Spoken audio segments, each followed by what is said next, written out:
Hey everybody, Fred Minnick here, and today I am going to taste these right here. These came to me from Jack Daniels. This is their latest. These are the samplers of their latest, their 10-year and their 12-year products. Now, before I kind of delve into these a little bit more, I do want to say that we are in some historic times for Jack Daniels. For years, Jack Daniels has been the leading whiskey on the market, not just American whiskey, but the entire category of whiskey.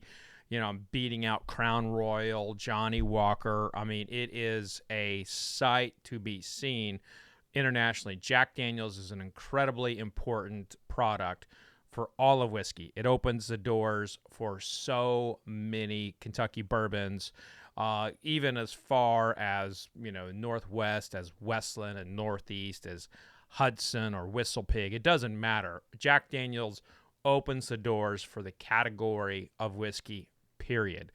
But for years, they have just been really their basic, 80 proof black label.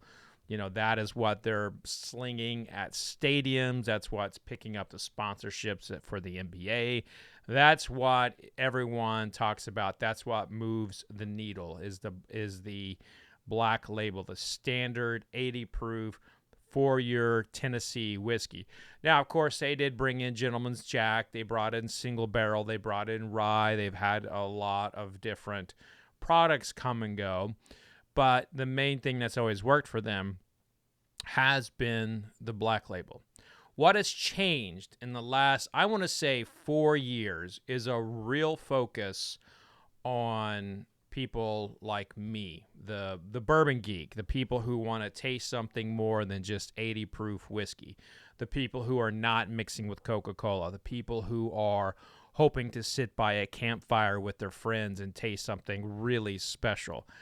In the last few years, we have seen Jack Daniels kind of go from like this commodity product to like really one of the best, not just best selling, but one of the best tasting super premium whiskeys on the market. I mean, just last year, Jack Daniels, the Coy Hill, took second in my top 100. The year before that, Jack Daniels 10-year-old hit in my top 10. So you are looking at, and it's not just me, by the way, Whiskey Advocate named their bottled and bond product their best whiskey. You see all kinds of reviewers come out saying how great Jack Daniels is.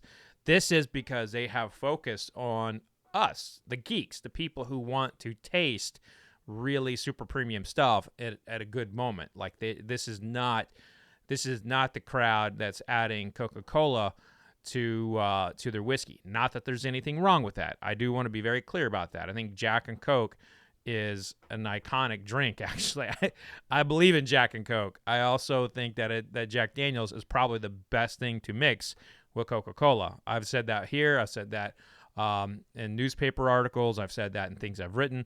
I am a big fan of Jack and Coke, but we're not talking about Jack and Coke here. We're talking about really premium stuff.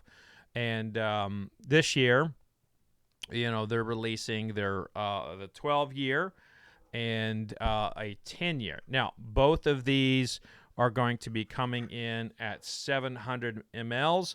These are tasters sent to me by the distilleries, so obviously, they're a little tinier. But the mash bill on this is the 80% corn, 12% malted barley, 8% rye. It goes through the Lincoln County process prior to, and it's going to come in at $80 for the 12-year and $70 for the 10-year. That is what the suggested retail price is. Now, these are starting to hit the stores right now. According to Jack Daniels, these are supposed to be getting into retail in March. So right now, they should be hitting retail nationally, so keep your eyes peeled. Now, will you actually see them for what the standard suggested retail price is? I can't tell you that. I don't know what your liquor store situation is. Everybody is different. But from what I can tell, people don't really mark up Jack Daniels a ton. So I want to start with the 10-year here. Whew. big old hunk of banana bread, little like almond pastry there. I should point out I didn't mention the proof. Now this is batch 2, 97 proof on the 10-year and 107 proof on the 12-year. That's pretty good right there. That's some pretty good proofing right there. So you got 97 proof on the 10-year, 107 proof on the 12-year. The nose on the banana part and the nuttiness part on the 10-year nose is pretty powerful.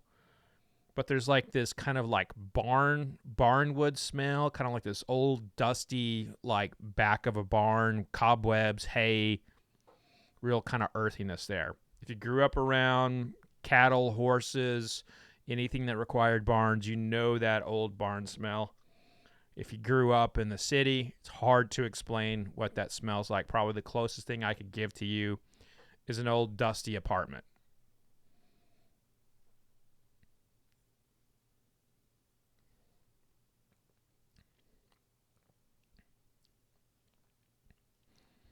On the palate, very spicy, a lot of cinnamon.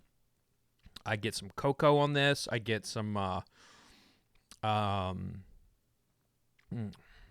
is that? Like a hazelnut. Quite a bit of vanilla. And it's still on the tongue, too. Let's go in for a second taste.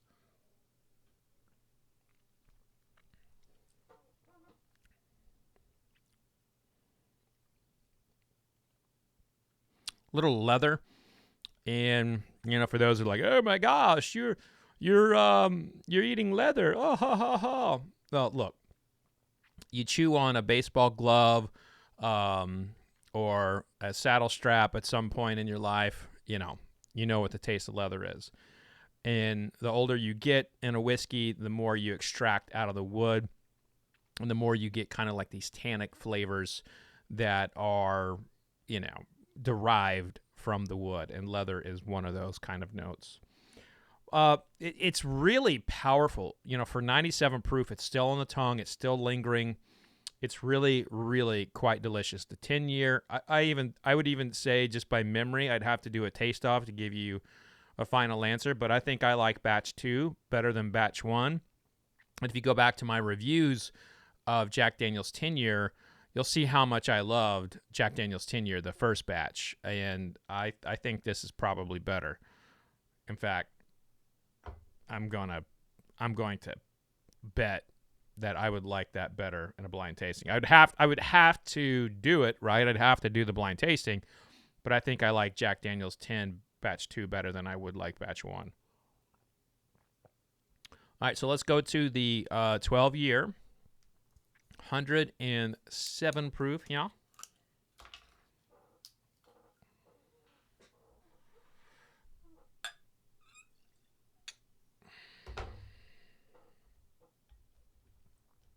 So I've been sitting on these for a couple weeks. I was invited to an event, where this was released, and they talked about it and all that, but I just don't go to those things anymore. I don't really travel unless it's connected to one of my events. But back before I had kids, I would go on what we call press trips or press junkets all the time, and I would go to places like Argentina, France, Spain, Portugal, all over the world, really. And I would study the wine or brandy, whatever I was covering at the time. And this was one of those moments where I got invited to this, and they told me what was going to be tasted, and I darn near like changed my schedule to go. That's how excited I was to taste a 12-year Jack Daniel's at 107 proof. That's how excited I was. Now, I couldn't make it work. I ended up having the samples shipped to me, and so I could taste them. But like I said before, the concentration Jack has had on these like higher end products, the more exciting it is right now for that distillery. And it's hard to believe that a distillery with so much volume can produce something so good at a smaller scale, but yet it's happening. So here we go. We're going to go to a 12-year-old. Little molasses here. Little cherry.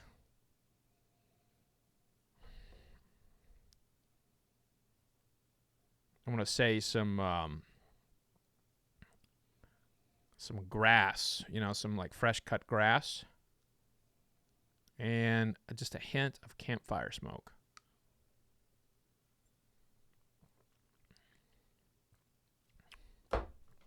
Oh my God.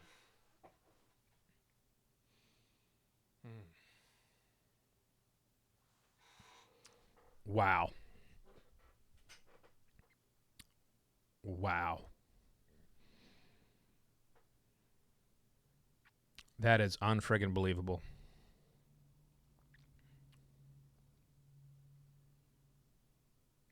I mean, it just got on my tongue, kind of like melted butter.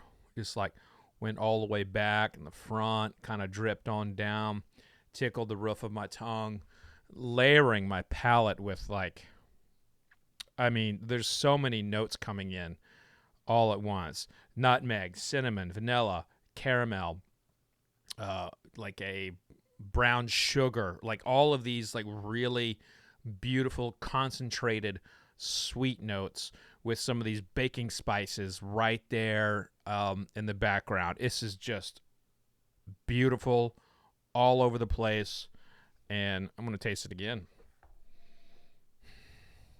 Hot damn.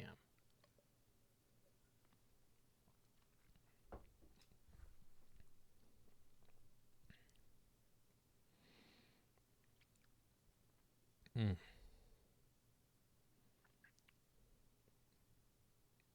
Wow.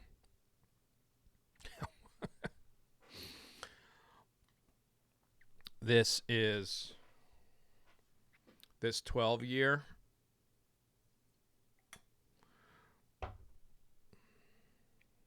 This 12-year is an absolute treat.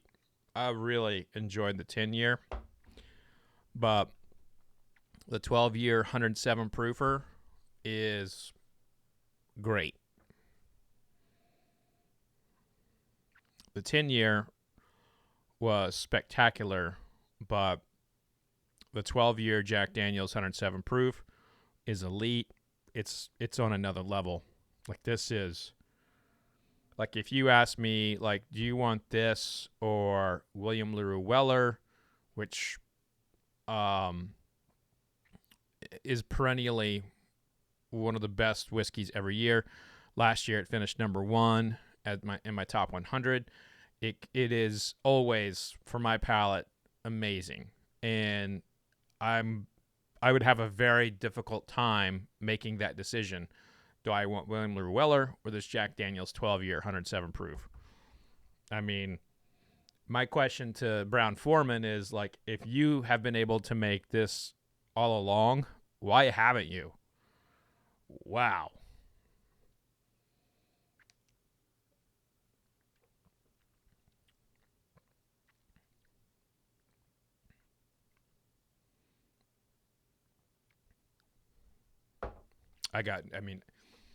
On that last taste, I've got no words. It's just me with a whiskey, really in love with this. This is incredible, absolutely incredible. I cannot wait to put this in a blind tasting to see how it fares up against some of the other great whiskeys coming out this year. But this is easily the best whiskey I have tasted in 2023.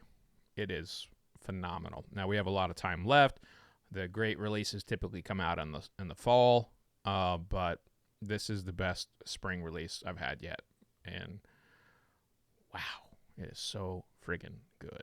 But like I said, we're looking at you, Brown Foreman. If you've been able to put out this 12-year all along at 107 proof, I think you've led on. You've led on. It's time to commit to this product here on a larger scale. So we expect to see this in the store on a regular basis. And also, let's go ahead and bring that price down to $35 so everybody else can get it. Who's with me? Am I right? I know. I'm dreaming. And actually, the $70, I think 70 and what's the other price? 80. It's actually, not that bad. It's not that bad. But let's face it. Retailers are going to mark it up. It's going to get on the secondary market. It's going to be insane at some point. But right now, if you see these bottles on $70 and $80 on the shelf, you better buy it, because that 12-year especially is special. Very, very, very, very special. Whiskey of the Year contender, and that 10-year is pretty damn good too. So that's going to do it for this tasting. Thanks for tuning in. If you'd like to see more reviews, click that subscribe button, hit the like button, and let us know what you think of the channel. Hit me up on fredminnick.com anytime. But that's going to do it for this episode. Be safe out there. Remember, vodka sucks unless it's being used for hand sanitizer. Cheers, y'all.